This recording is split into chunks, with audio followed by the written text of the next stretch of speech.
The singers packed their lives, folded their tents, mourned their dead, and followed Hunding to the great port city of Arch, in the province of Seawind. There Hunding had a flotilla of ships waiting. The singers left their desert for a new land, no longer welcome in the desert empire. They left to be sung about and spoken of in legend. The final great warrior, the singers of Shihai, the Book of Circles, all leaving that land where their virtue was unappreciated. Red with blood they were in the eyes of the gentle citizenry, never mind that they'd saved them from a great evil. Frandar Hunding fought the last emperor of Yokuda to the bitter end in what became known as the War of the Singers. More than 300,000 Yokudans died in that final fateful battle at the foot of Mount Hatu, and despite their impossible victory over seemingly insurmountable odds, the Sword Singers left the shores of their ancestral homeland. Little did those travellers know they would never see their beloved Yokuda again. The destruction of Yokuda began with Emperor Hira, ominously named the last emperor after his tyrannical deeds and their ramifications. Prior to his reign, the Ansai sword singers played a fundamental role in society. Only the singers were permitted to wear swords, and therefore they held a great deal of power. But Hira did not like this at all. He wanted the might of the Desert Empire to rest in the hands of his loyal armies. So he attempted to systematically destroy the art of sword singing, slaughtering all dissidents without exception. Hira vowed to search out every singer with his brigand army, composed of orcs and cast-offs of the wars of the Empire, and to scourge them from the face of the planet. With Frandar and Daivad Hunding leading the singers, this extermination would not be easy to execute. But when the War of the Singers came to an end, despite an enormous death toll, almost all of the singers departed the continent, leaving only a few insignificant renegade bands in Yokuda. Emperor Hira was defeated, but was he killed? I don't think he was, because 12 years after this war, one of the holdout Ansai groups took revenge on Hira's empire. According to the Pocket Guide 3rd edition, the continent of Yokuda is no more, but it was once a place where rocky barren hills were matched by the fecund combination of sophisticated agriculture, politics and warfare. It is debated to this day what the nature of the disaster was that destroyed Yokuda. Tremors of the earth were not uncommon in the continent's history, and many argue that it was simply a natural catastrophic series of quakes at the foundation of the land. Others suggest that it may have had human origins. During the last civil war, a renegade band of Ansai called the Hira Dirge was said to be masters of stone magic. When they were defeated in battle in First Era 792, the argument goes they had their revenge on the entire land, destroying what they would never rule. The first edition of the guide adds, the continent of Yokuda suffered a cataclysm that sunk most of it into the sea, driving its people towards Tamriel. Hey guys, it's Drew here and welcome back to Fudge Muppet. When discussing the history of Hammerfell and the Red Guards, it's impossible to avoid the fact that most of their heritage was lost. Anytime you hear about Yokuda, whether from scholars or locals, merchants or adventurers, they will all say the continent sank, and a wealth of wisdom and tradition was lost with it. Even their modern history is shaped by this disaster, as you have political factions like the Crowns, who are wholly devoted to recreating the culture and customs of their forefathers. Yet I've seen plenty of discussion in the lore community suggesting that Yokuda never sank. Are there any grounds for this claim, or does this theory sink beneath the weight of evidence asserting that the continent was destroyed and is submerged beneath the Elferic Ocean? That's what we're going to determine today, so let's get right into it. As I said, practically every text that mentions Yokuda refers to its destruction, so why would anyone doubt the fact it sank? Well, there are a couple of sources that shed doubt on the theory. The first of these sources is no stranger to the Abyssian Sea and what lies beyond it. Ulfgar Fogeye is Anvil's lighthouse keeper, and as you can imagine, good conversation is hard to come by in his profession. So if the champion of Cyrodiil finds themselves atop the lighthouse, gazing out upon the western horizon, they may be able to strike up a chinwag with Ulfgar. If asked about Anvil, old Fogeye has this to say. Ships sail from Anvil Harbor for ports of call in Hammerfell, Somerset Isle, Yokuda, and the Western Isles. He seems rather confident in his claims, and you wouldn't expect a lighthouse keeper to be mistaken when it comes to such matters. You'd think if trade and travel between Tamriel and Yokuda was so prevalent, then the myths of its doomsday would be debunked. But it's practically impossible to find any stories of sailors returning from the distant western continent, and the only instance of a ship coming close comes from a non-canon text that we'll discuss soon. In the 864th year of the Second Era, Cyrus the Restless encounters an elderly woman and her son Coil, who claim to hail from Yokuda, but the young boy cannot provide any details beyond his heritage. So is that it? Is it the word of one lighthouse keeper and one 16-year-old boy against centuries of documented history? Two men against a race of Redguards who mourn their ancestral home? Well, there is one other potential hint to Yokuda's continued existence, and that is the view from the coast of High Rock on clear days. In Second Era 582, during the events of ESO, it's possible to see what appears to be a landmass north-northwest of Farwatch. Farwatch is due north of Daggerfall. Some claim that this is Yokuda in the distance, but there are multiple reasons why this isn't possible. First of all, the most glaring issue is the compass direction. This mysterious landmass lies north-northwest of Daggerfall, almost directly north of the province. Yokuda, on the other hand, is due west of Daggerfall. You'd have more success trying to convince me that it's the home of the Nords at Mora in the distance. And I say distance with a grain of salt the size of Bar Dow, because even by ESO standards, this landmass is a brisk swim away. You could possibly argue that what we're seeing is the small island of Kevala, which lies west-northwest of Daggerfall, but the approximate distance between the coast of High Rock and Kevala is about as wide as the Isle of Somerset. Rather than just shedding doubt on the theory that this is Yokuda, I'll offer an alternative. What we're seeing is likely to be nothing more than a huge sandbank, namely the Glenumbra Banks. In a text titled Beware the Glenumbra Banks, we can learn a little more about them from a sailor named Garrick. What's that? You want to know about the Glenumbra Banks? I thought everyone knew about those shifting sandbars off the northwest coast of High Rock, the narrow islets that make seafaring there so dangerous close to shore.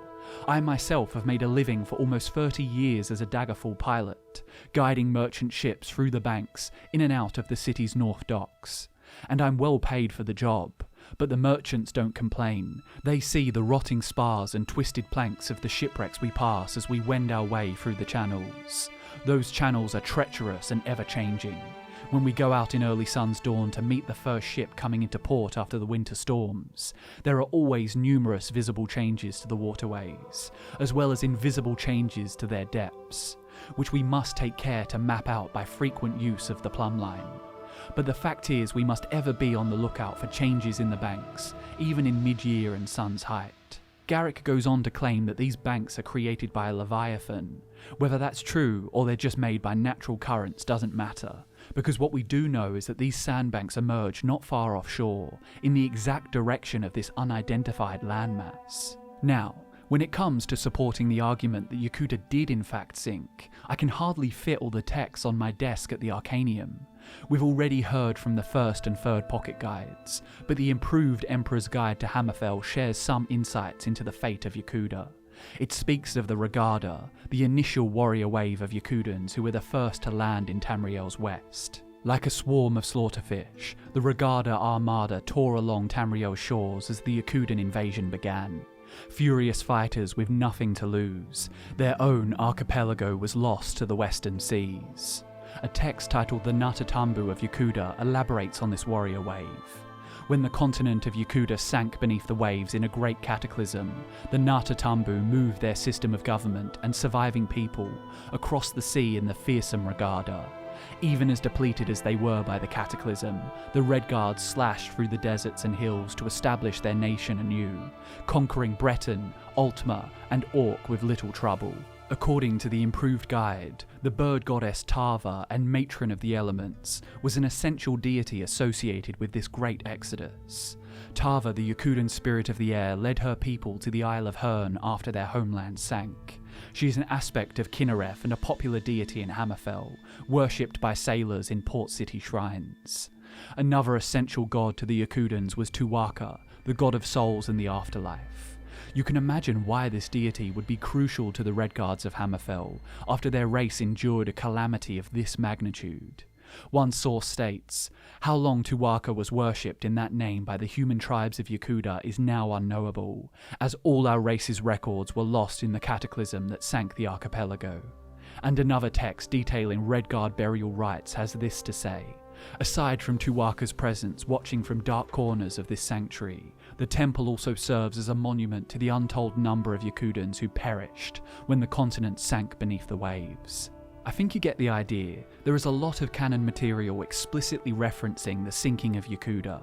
One could argue that the sinking of the elven homeland Old Meris was metaphorical, but in regards to Yokuda there is a consensus, and it happened recently enough that memories of the Redguard ancestral home persevere in oral tradition, shaping culture, architecture, politics, dress, and much more.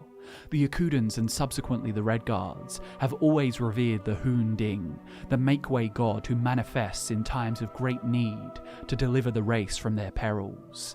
To the Redguards, Frandar Hunding was an aspect of this god, who forged a path for his people to follow when their apocalypse was approaching. To say that Yokuda didn't sink would effectively nullify the catalyst for Redguard civilization in Tamriel. It's one of the most fascinating aspects of their lore. So, I think we can all agree that Yokuda sank, but there are two questions that still need answering. The first being, is it possible that some islands off the mainland did survive the catastrophe? That would help reconcile Ulfgar and Coil's claims. And secondly, what caused the continent to sink in the first place? Well, the only supporting evidence we have for islands off the mainland surviving comes from an out-of-lore source. The map of West Tamriel from Elder Scrolls Adventures Redguard does show a few islands in the Yokudan archipelago. These islands are Akos Kazaz, Kanesh, Samara, Yaf, and a few others. But there is no canon source attesting to the continued existence of any of these places.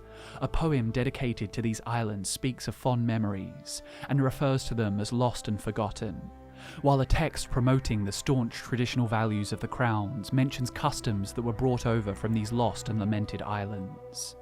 Only the non-canon writings of Michael Kirkbride seem to suggest any chance that these surrounding islands still exist.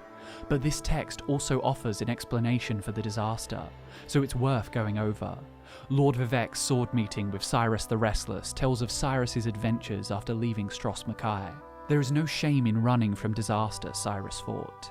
Witness the loss of Yokuda, where our running was blessed by windy Tava who filled our sails with escape. But Cyrus never ran from anything, and so he bought a map to old Yokuda. Some of the crew were eager just to see the homeland of their forebears. True stories had come that Yoku still lived among the stark remains, that some did not or could not flee when Cataclysm came. Others that the Orichalc Isles were a place of censure handed down from the Nutatambu, and everyone knew the self-exiled Ansu still lived there who did not witness the Hono Shira, or the capture of Volin, or the make-way of Diagna, and so were left to the sword-singing of their histories behind the curtain of Run. Interestingly enough, Coil, the 16-year-old Yoku boy, was among Cyrus's crew. The story is quite long, but in short, they successfully land on one of the islands, meaning that, at least in Kirkbride's mind, some of the smaller islands near Yokuda did not sink along with the mainland. The other important piece of information in this non-canon text comes from Cyrus after his exchange with Vivek. "We are the Ansu, the greatest warriors that live in men. Our swords sent the left-handers into the oceans, whose empire was 4 times the size of the White King. When we fight, our swords can kill the laws of nature itself. Yokuda is as you see it, because our Hera Dirge swords can cut the Atamos, the uncuttable, and we did." While this quote is not technically canon, the Hera Dirge is. At the top of the video I mentioned that a group of Ansai took vengeance on Emperor Hera for his persecution of the Swordsingers. This vengeance became known as the Hera Dirge. The Pocket Guide states that this band of renegade Ansai used stone magic to destroy the land they would never rule. And what Cyrus is suggesting in this out-of-lore text is that this Hera Dirge involved a sword stroke that allowed the singers to cut atoms with their Shihai spirit swords. The technique was called the Pancrato sword, and it caused a nuclear explosion. Cyrus goes on to say that its use was forbidden, and thus was held in no memory stone at all after the fall of Old Yokuda. It's quite a bold claim. Were the Yokudan Ansai so powerful that they essentially possessed an unlimited nuclear arsenal? If true, Emperor Hera almost seems sympathetic, and his subjugation of the singers seems justified. We can write this all off as non-canon, but there are a few canon sources that make the theory much more credible. The Celestial Warrior explicitly says the Shihai of a first-rank Ansai sank Yokuda. There's also the Swordmaster named Rada al-Saran, who taunts the vestige by saying, "Shall I show you the cut that sundered Yokuda?" Finally, there is a religious tome that tells of Sep's insatiable hunger, and it describes the destruction of Yokuda in a very intriguing way. Then evil came to Yokuda, and red war and forbidden rites were practiced, and fell things were summoned that should never have been called forth. It was a time of ending. Satakal arose from the starry deeps, and Yokuda was pulled down beneath the waves.